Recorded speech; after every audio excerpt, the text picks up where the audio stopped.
You may have noticed in the first video that almost all of the music you heard was vocal.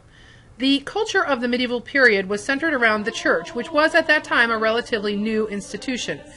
It was only with the decay of the Roman Empire that Christianity began to take hold, and in its new role as both a religious and a political body, the church needed to establish its own rites, rituals, traditions, and rules.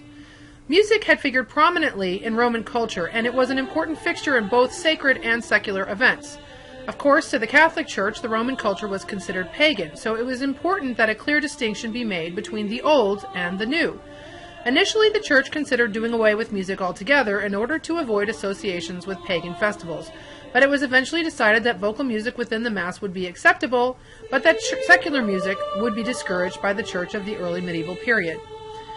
The life of a medieval monk centered around work and worship. Both the daily offices or hourly devotional ceremonies and the Mass contained a large amount of liturgy or sacred text, all of which had to be memorized. It is believed that music first emerged as a tool to help in this process. Words which are sung are certainly much easier to remember, so monks began to intone the texts rather than just to speak them. These melodies were often highly functional.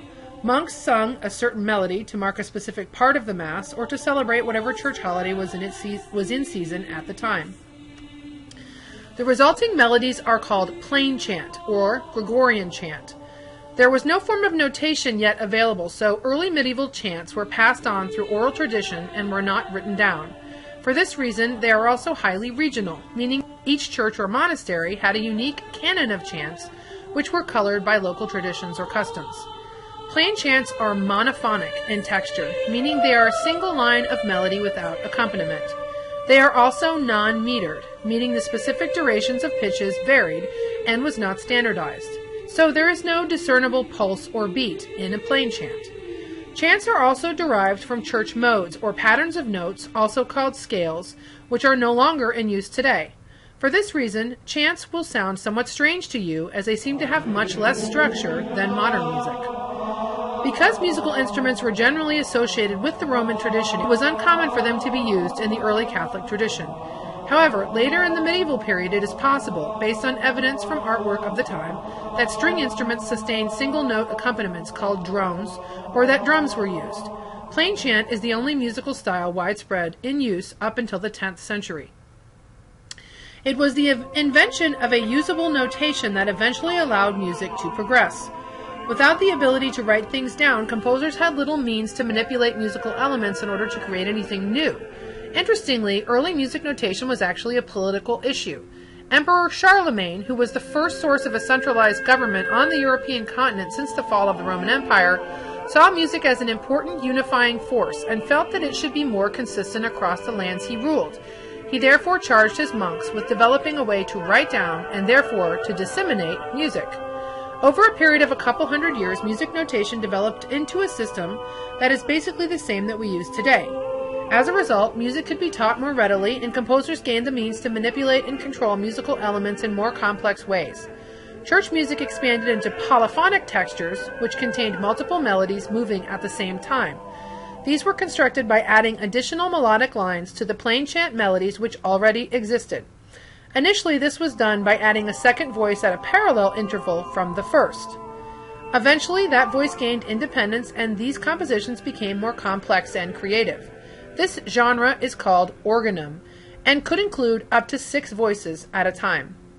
Aesthetically, medieval philosophy viewed music as more of a form of math than a work of art, meaning it was seen more as an intellectual construct than as a form of personal expression.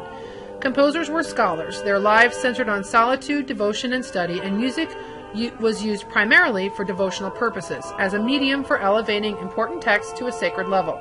As music notation allowed for greater complexity of construction, this concept reached its pinnacle.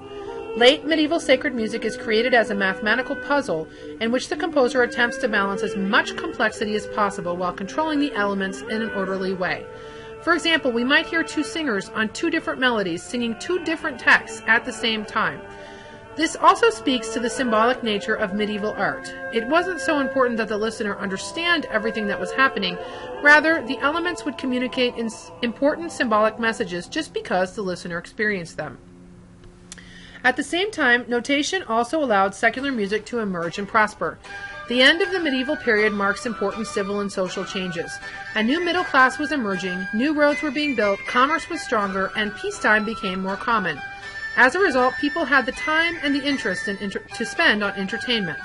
Traveling musicians sang simple, monophonic songs, often focused on iconic stories or archetypal emotions such as unrequited love. Although only the melodies were written down, we know that these musicians, called troubadours, probably performed to accompaniment because the artwork of the time depicts the use of various instruments.